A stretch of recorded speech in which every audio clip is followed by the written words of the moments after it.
All right, guys, I am so excited about this next guest and excited to bring Ryan Gill, co-founder and CEO of Crucible.Network, for those who are keeping score and want to check out what they're all about. Ryan, welcome to Inevitable World Summit. Thank you for being here. Thanks, Chris. So we're going to talk about this topic I know is something 4,000 miles an hour, Mach 5 going with your hair on fire about. And it's this notion of direct to avatar, which a lot of people have heard of direct to consumer. Some people may or may not realize that, like in America, for instance, the GDP of our country, which is currently still the largest in the world, depending on whose ledger balance you're counting with, 70% of that is consumerism or consumption. So when we talk about direct to consumer, it's a big market. It's also a vulnerable market, given lockdowns, given debt, given all these things. But you are of the belief, and I tend to kind of reside in your camp, and the more we talk, the more I get excited, that direct to avatar market will actually dwarf direct to consumer. So that's what we're going to talk about today. But start us off. Talk to us about, just for background, where'd you come from? How did you kind of get involved in this space? And then we'll get into Crucible, what you do, but also what you think the implications are. Yeah, sure. So I've worked in innovation for a long time, pretty much my whole career. In LA, I was in a little bit of the entertainment thing and then the startup thing, but where I really kind of hooked into was innovation. And so in media and then technology and then, kind of Web3. And so I've really found my footing in Web3. And that's sort of all the decentralization, the sort of third act of the internet, all the things that we all work on, and then where that's relevant for different industries. So I worked in entertainment with film and television. I did some consumer product work with celebrities and kind of bringing business together with celebrity figures. But then I worked with a guy named Peter Diamandis, which gave me the breadth of sort of X Prize, Singularity University. I really got to globally see around the corner of where everything was going. The sort of ethos around all of that is abundance and exponential growth, and teaching companies to start to think that way and put themselves out of business. And I think for the first time, we're really feeling exponential growth now. It feels like it's going faster. It feels like things are starting to pick up and even maybe beyond what human limits, have been so far. So I've been thinking about this for many years and planning for it. And now that it's here, I think, with Crucible, we have sort of our thesis of what to do with it, essentially. Yeah. And, we'll make sure that we don't leave anybody behind with some of these terms, but we'll rapidly do it because most people can Google or catch up on some of that. We talk about Web3 just for level setting. I'm interested if you would explain it similarly or different. So add to this, but if Web 1.0 was what we call the readable web, it's very one directional. Web 2.0, which is kind of the current state of the internet, social media, that kind of thing, was a read-write kind of web where it was back and forth and it was user generated and all that kind of stuff. Web 3 is what I would call the executable web. May not be the encompassing definition, but it kind of lets us understand that at that point, this is where sovereign actors in a marketplace theoretically could be executing contracts with this digital trust layer or what have you in a more efficient way, regardless of the industry. Do you agree? Would you expand on that? Because I know you've probably got a definition that might be better than that. Yeah, I mean, we're kind of at a time where everyone's kind of debating on definitions of things. So, Web3, metaverse, spatial web. I think we're all ultimately talking about the same thing. And so humans are story creatures. So I kind of try to put it into a story, and stories are in 3 acts. So we look at the internet in 3 acts. The first act was the first start of it. It was networking. It was, 80s, 90s. And when you read the philosophy around it, it was really for the end user, right? The internet was for networking and bringing people together, and the aspirations and the excitement was around that. And then with the .com, it kicked off into the second act, which was about business. And that's a beautiful thing. I think we're all very glad that happened. And the reality is that the internet is for the shareholder now. Right. We have lots of different companies. We have lots of value creation happening, but the value capture is being done very centralized, right? And I think we would all agree, especially at this summit here, is that that's not a sustainable way to keep going, right? As we kind of shift from Web 2 to Web 3, we see the things that don't work with Web 2. I know Brittany Kaiser is here as well. She's a friend. She was very responsible for kind of exposing a lot of that to the people in the world who didn't realize that these things were happening. And it wasn't just Cambridge Analytica. It was sort of across the board. It's just the way things are done now. And when we move into all of this exciting stuff that Web3 has for us, the virtual reality, the augmented reality, the artificial intelligence, the smart cities with 5G, we need to set that upon user sovereignty. Otherwise, we're just going to take this same advertising model with these same value extraction, customer adversarial ways of doing things, and we're going to do it with eye tracking, brain-computer interfacing, and it's a big problem. It becomes a lot more intrusive at that point. So there's a common thread that you'll hear a lot of us talk about, and we would like to try to bring it back to that the internet is for the end user. Yeah, and I mean that is definitely, I think, a centered theme within this community, and its ecosystem collaborators like you. You know, certainly a theme for SDK, our company, and SDK Meta. You know, we're collaborating in the Cardano ecosystem and others with Crucible on some cool things coming out this year, and it's part of why we're here. But you know, I think the ethos is the inevitable side of it is that we're going to arrive at the future one way or the other. Now, the interesting part is that as actors, as users, as contributors, producers, whatever, all these things that we all kind of now are, we can choose whether we're going to perpetuate a system we know is unsustainable, which is ultimately likely going to end in some kind of end game where there isn't the internet. I mean, there is, but maybe it's splinternet all over the place. Because we opt out. Like there will be some mass exodus of those who are aware, or there'll just be some other issues that happen that won't be nice. Or we can imprint it and shape it and put the vector into a direction where none of that becomes an issue. And quite frankly, maybe 9 billion, 8 billion people on the planet over the next 20, 30 years have it better than they ever have, which is that abundance theory, which is that possibility. And which is why I think this decade is probably the most important in human history. And we're going to live through it one way or the other, but we have a chance to kind of, while the cement's wet, you know, guide it. And that's what this is about. And that's what your work's about. Yes. Yeah, absolutely. I mean, I'm still a young guy. I have most of my career ahead of me. So why would I want to work on anything else at this point? I think, you know, we were afforded a lot of really great things with Web 1 and Web 2. It got us to where we are, but the last 10 years aren't going to look like the next 10 years. The next 10 years are very different. I think already in 2020, 2021, we feel that.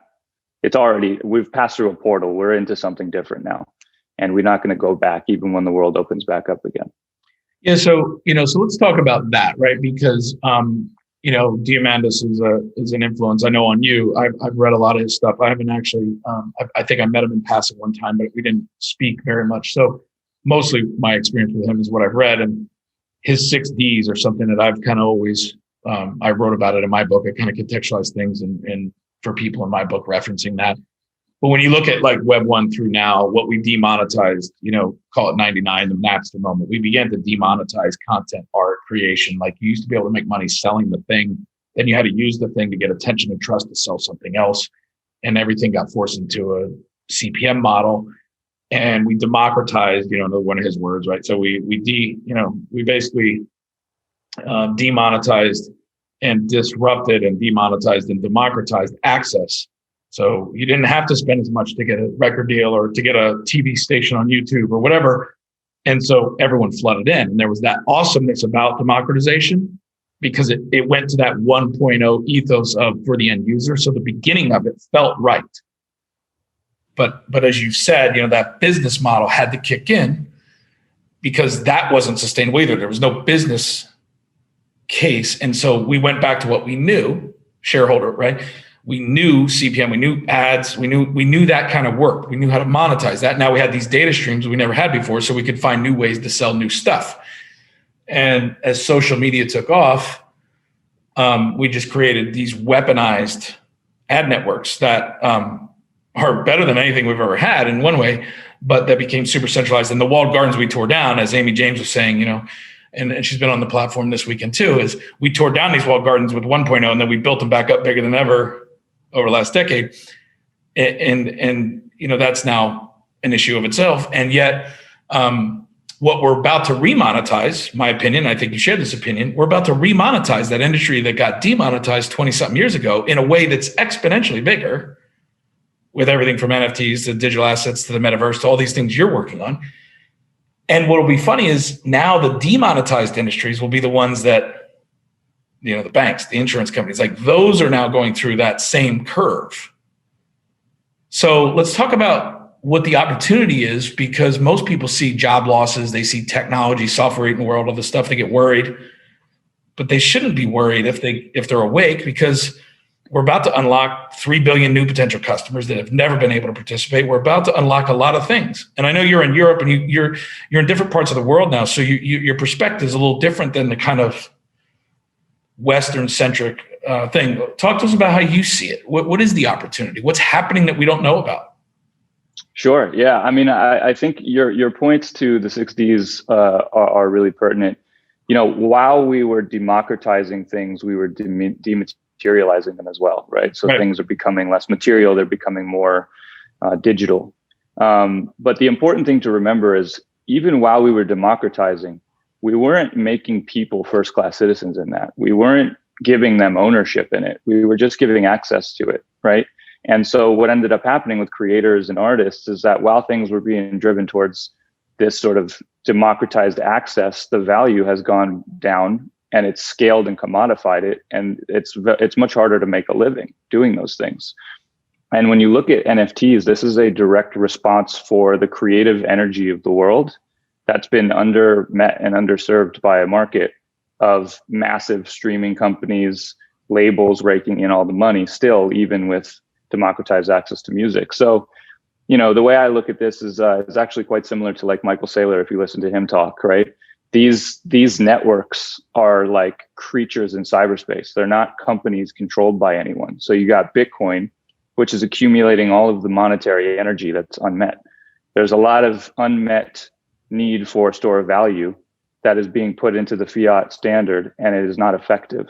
And so you have Bitcoin, this reaction to the 2008 world and the crash, directly bring this creature into cyberspace that we can all start to put our trust into, right? And it starts to accumulate the monetary energy.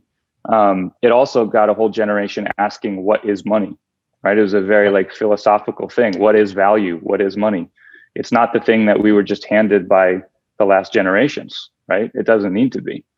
And now with NFTs and with digital collectibles and the things that are happening there, it's accumulating the creative energy, right? Some of the best 3D artists, fashion designers that have made their living being freelancers with client services now are able to auction off their work and people collect it like it's fine art. This to me proves in the market that there's a demand for it. It's just been unmet by business as usual. So it's really exciting. And obviously with the Christie's announcement with Beeple, that's a big watershed moment. And I think we're about to see the regular art world move its way in. But with what we're focused on, it's really in gaming. It's in like how do all of these primitives start to make their way into this industry that's exploding, where billions of people not only just play games but live in them, and how it's an anti-fragile industry to anything going on in the world right now that has to do with a pandemic, a lockdown, or quite frankly, the incompetence of the governments to deal with those things or be prepared for them. So, we're excited for that. I think the opportunity is that we're on the cusp of a renaissance that is starting right now. And the way I talk about this is, you had other renaissances in Italy. You had a centralized family, the Medici family, that funded and commissioned these things. And this time we have a decentralized family. And the community is so strong in people who have accumulated digital wealth supporting each other.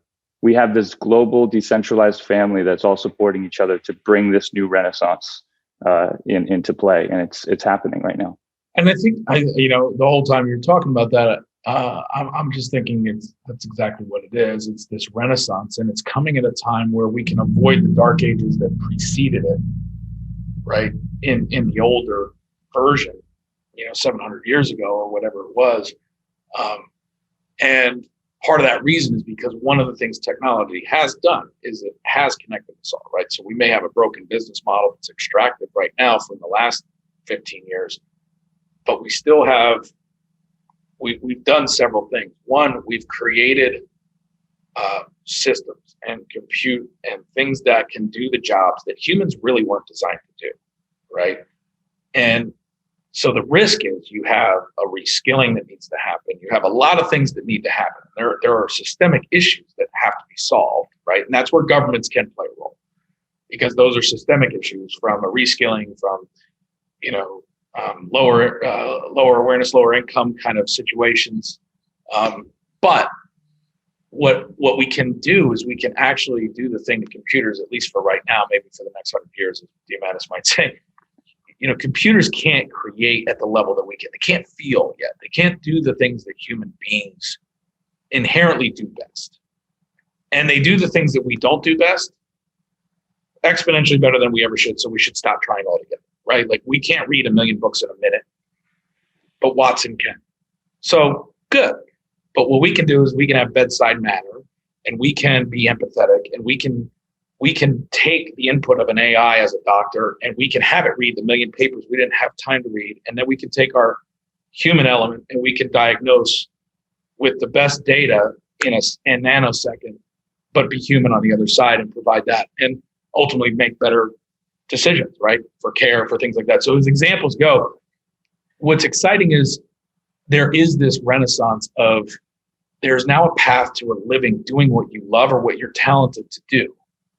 Even if that means just a living wage. Doesn't mean maybe you're going to be Picasso, or it doesn't mean you're going to be Michael Jordan, or it doesn't mean, but you don't have to be either, because you could make 50, 60, 70, 80, maybe $100,000 a year. You can make $8, $10, $20, $30 a day, when right now you're only making $2. And you could be yourself. And then you can be found, discovered, curated, supported by this decentralized family, as you eloquently named it, and brought to the world. And cultures can be almost revisited, right? Or reignited.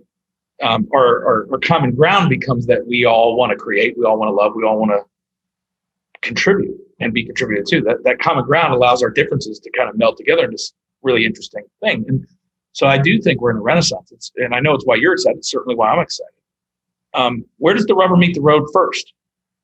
Like, where have you guys focused with what your go-to-market is? Because you said gaming, so and I kind of know, but I want you to kind of talk to us about the roadmap for where you guys are and where you see the entry point. Yeah, absolutely. I want to jump into Crucible, but when you were just saying that, it was reminding me of yesterday. We were in a Clubhouse room. We've been using Clubhouse quite a lot with this community. And it was to celebrate Mike people on the Christie's thing. One of the guys from Christie's was in there. Also, G-Monk was in there, and a lot of the sort of OGs in this 3D art world. And they kept saying things like, I don't have to worry about client services anymore, right? That era is over. And that feels really good because, for example, people, for 14 years, created new work every single day. He's not missed one day in that 14 years. And yet he made his living with brand work and client work. So he was doing this thing that was in him, this passionate sort of this calling for this world that he's created. And if you know his aesthetic, it's a very, very, he's an auteur of his own, right? But he was giving that away for free, right? Completely for 10 to 13 years. And he was making a great living with client work. But now he's just probably matched at this point his entire career of client work with a couple auctions because the demand is in the market. And now he's put everybody else from that digital art world on notice to do that same thing. And people are making incredible strides in their ability to make a living, to invest in themselves and their art and the things that they want to do. And then maybe just be very selective on the couple brands that they want to work with. So this is a blueprint that's being created. Yeah. And so you think about the knock-on effects of that, the positives, the negatives. Some of the negatives are what happens to creative shops that are, working with brands and clients, because that need's not going to go away. They're going to still need to create. So does that economy just shift around? And again, maybe we don't know, maybe it's down the rabbit hole, right? The market will always find, water always finds its level.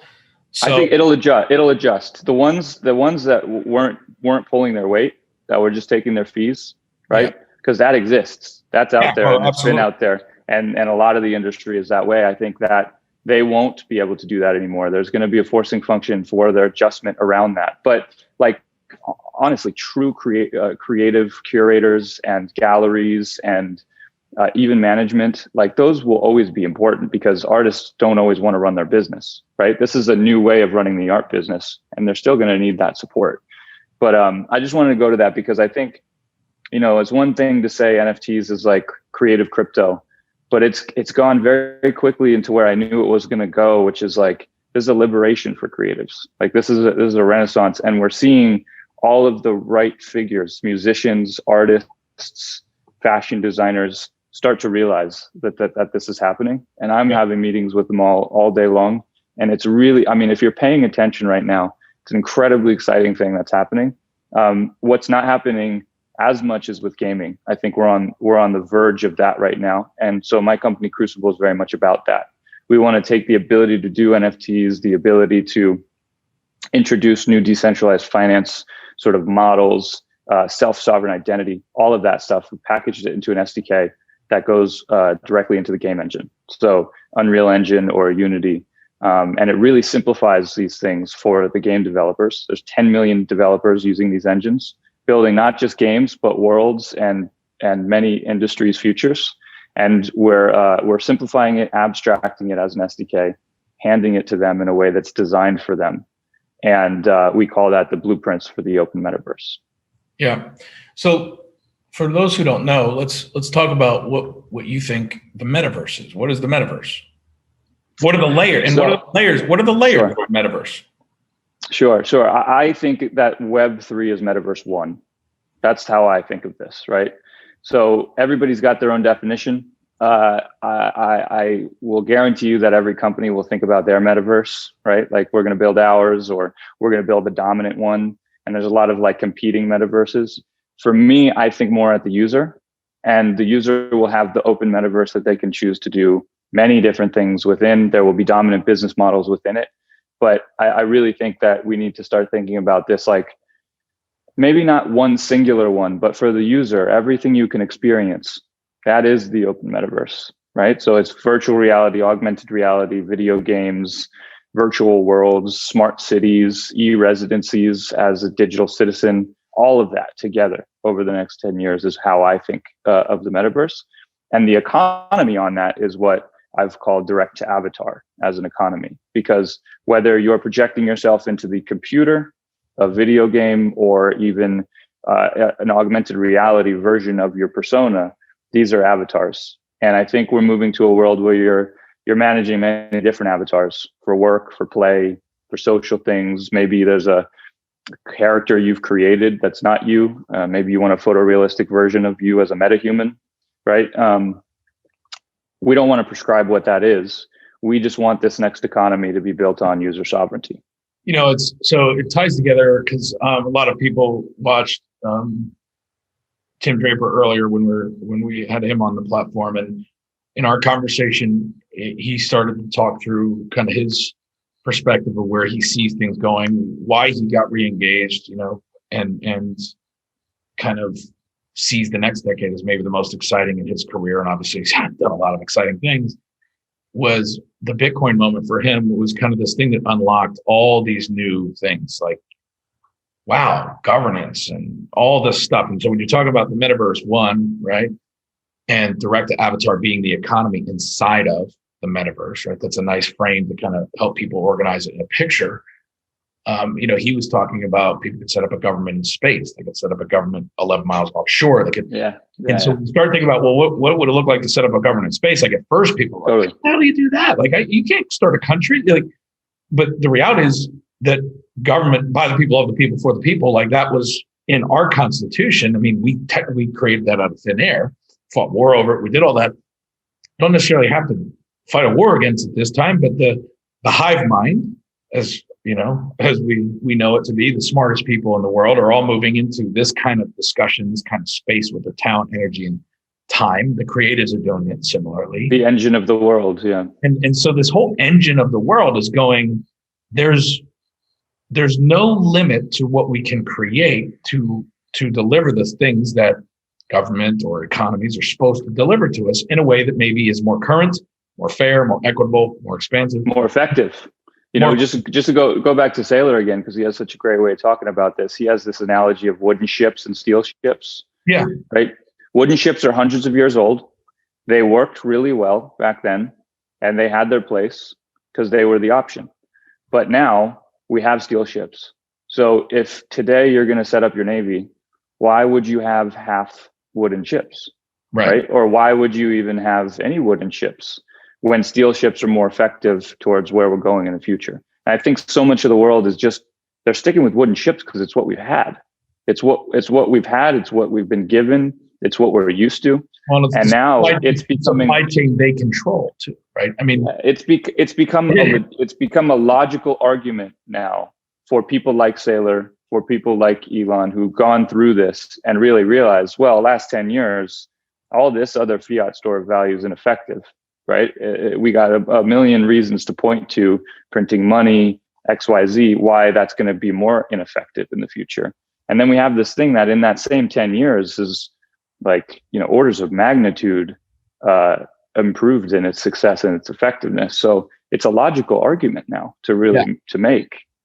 Well, and the other logical argument is that if you can't get a free market for healthcare, or you name the thing, right? You name the thing, something that you need, something that a human deserves, needs, whatever. We could argue whether it's a right or privilege or whatever. Bottom line is we all need it, regardless of what our political beliefs are around it. We all need it.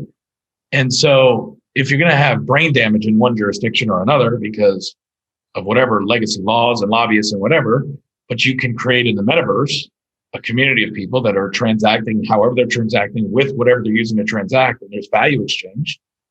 It's not that hard to create a decentralized financial service that is healthcare or premiums, like a new way of executing that. And through e-residency or through these things, be able to issue verifiable identity and self-sovereignty and say, great.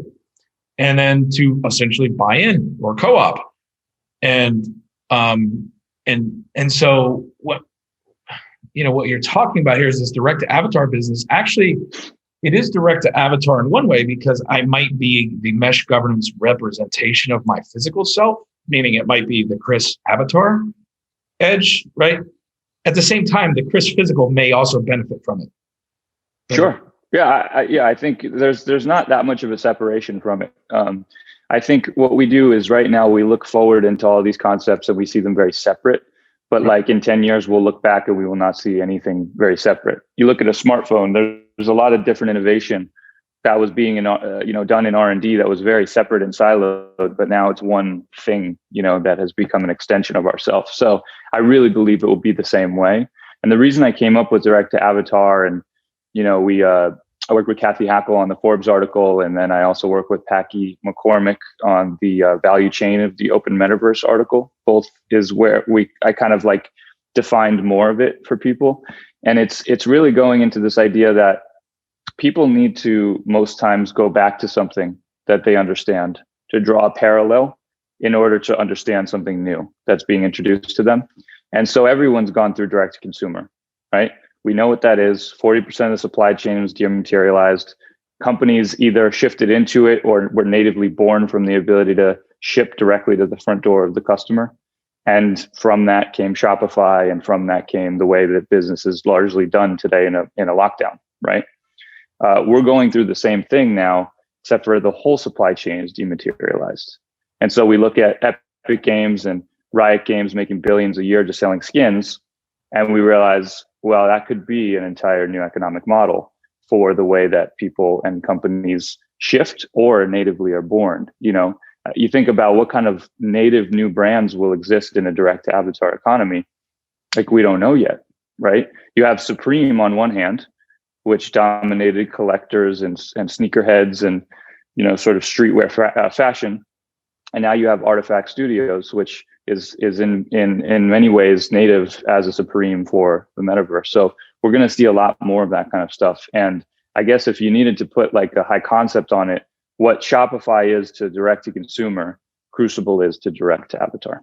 Yeah, it's very good. I think it's a very good analogy based on my understanding of it. And, we'll wind down a little bit here. I think so what are the potential unintended consequences of this movement? And how do we, in your mind, how do we avoid some of the pitfalls of the past? Because as Gordon Gekko would say, right, greed is good, and greed in all forms, blah, blah, blah. Everyone knows the famous quote if they've watched the movie Wall Street.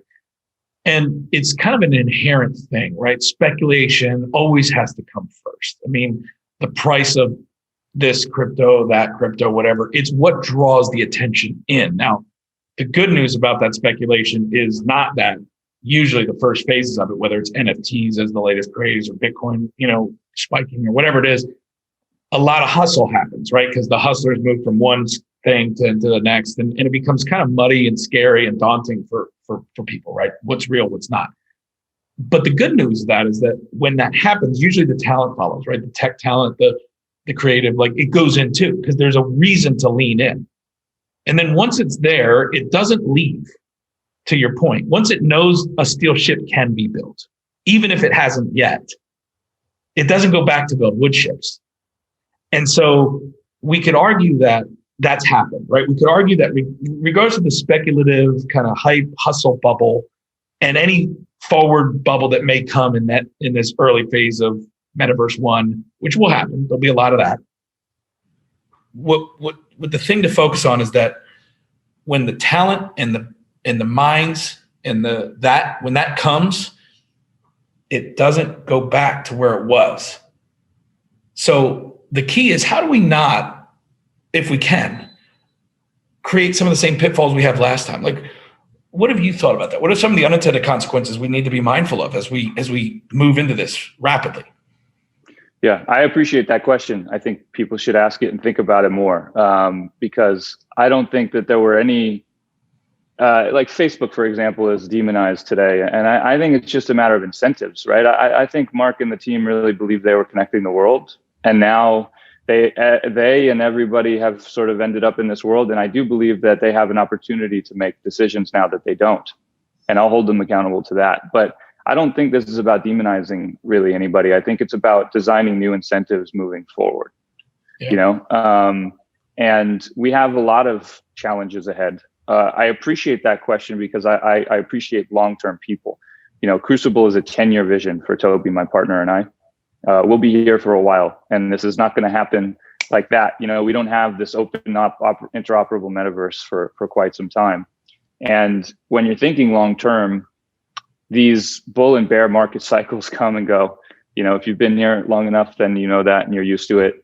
Every new all-time high comes with the FUD, and everybody gets scared of it. And then the crash, everybody thinks it's going away forever. And we've gotten used to this. So I think those are human behavior, right? If you don't play the right or wrong or good or bad game, and you just look at incentives on how to reward the behavior that is actually a healthy, sustainable behavior, then I think gaming and gamification models and thinking has a lot to offer, right? Like, I'm a student of something called Octalysis, which is a framework for gamification behavioral sort of science.